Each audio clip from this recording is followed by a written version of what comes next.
Voici la légende d'Achille l'Invincible, un des plus grands héros grecs, celui dont le nom résonne encore aujourd'hui, mais qu'on associe surtout à son fameux talon d'Achille. Derrière cette expression, il y a pourtant une histoire riche, tragique et pleine de rebondissements.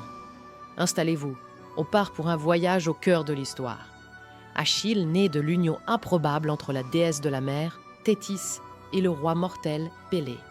Comme souvent dans la mythologie, sa naissance est entourée de prophéties. On annonce qu'il sera un héros extraordinaire, mais que sa vie sera courte. Pour le protéger, sa mère le plonge dans le fleuve Styx qui se trouve dans les enfers. Son corps devient invincible, sauf son talon, par lequel elle l'a tenu.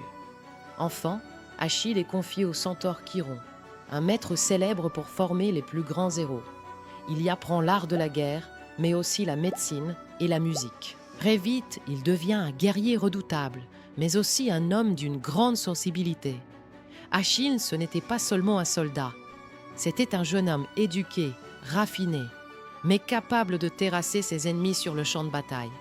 Un esprit sain dans un corps sain, ou presque.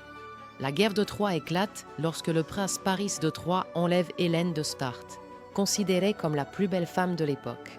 Tous les rois grecs se mobilisent et Achille part avec son armée, les Myrmidons connus pour leur obéissance et leur courage sur le champ de bataille. Il est le plus redouté des combattants, celui que même les Troyens craignent de voir sur le champ de bataille. Sur le champ de bataille, Achille est une véritable tempête.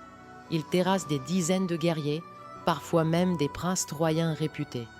Il est décrit comme invincible. Aucune arme ne semble pouvoir le blesser. Sa rapidité, sa force et son courage inspirent les Grecs et sèment la terreur dans les rangs ennemis. Pour les Troyens, croiser Achille, c'était un peu comme voir la mort arriver en personne. Mais Achille se querelle avec son supérieur, Agamemnon, le chef de l'armée grecque, qui l'humilie publiquement. Furieux, Achille se retire du combat. Mais son ami très proche, Patrocle, décide d'enfiler l'armure et le casque d'Achille pour tromper l'ennemi et redonner courage aux Grecs. Malheureusement, Hector, le prince troyen, l'affronte et le tue en pensant avoir vaincu Achille lui-même. C'est ici que tout bascule. La mort de Patrocle va plonger Achille dans une rage incontrôlable, une colère devenue légendaire.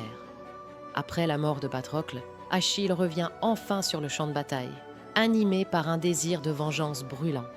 Devant les murailles de Troie, il retrouve Hector, le plus valeureux défenseur troyen. Le duel qui s'ensuit est l'un des plus célèbres de toute la mythologie. Deux héros, face à face, sous les yeux de leurs armées et des dieux. Achille finit par l'emporter, terrassant Hector. Mais la fureur ne le quitte pas. Dans un excès de colère et de douleur, il attache le corps d'Hector à son char et le traîne autour des murailles de Troie. Ce geste, d'une brutalité extrême, choque autant les Troyens que les Grecs. Car dans le monde antique, même les ennemis tombés au combat avaient droit à des funérailles honorables. Achille, consumé par sa rage, brise ce code sacré. Malgré sa force et son invincibilité apparente, Achille porte en lui une destinée tragique. Vivre une vie courte, mais glorieuse. C'est Paris, le prince troyen, qui, guidé par le dieu Apollon, décoche une flèche fatale. Elle atteint le seul point vulnérable du héros, son talon. Achille s'effondre et pour un instant, les murailles de Troie respirent. Mais même dans sa chute, Achille ne disparaît pas vraiment. Son nom, son courage et sa colère resteront gravés dans la mémoire des hommes et dans la légende. L'histoire d'Achille, c'est celle d'un héros complet, à la fois invincible et vulnérable. Sa vie illustre une vérité intemporelle, même les plus puissants ont une faiblesse. Et si cette légende nous fascine encore aujourd'hui, c'est peut-être parce qu'elle nous parle à nous aussi. Nous avons tous un talon d'Achille. Merci d'avoir suivi cet épisode. Si vous aimez l'histoire et la mythologie grecque, n'hésitez pas à vous abonner et à partager la vidéo. À très bientôt pour un nouveau voyage dans l'histoire.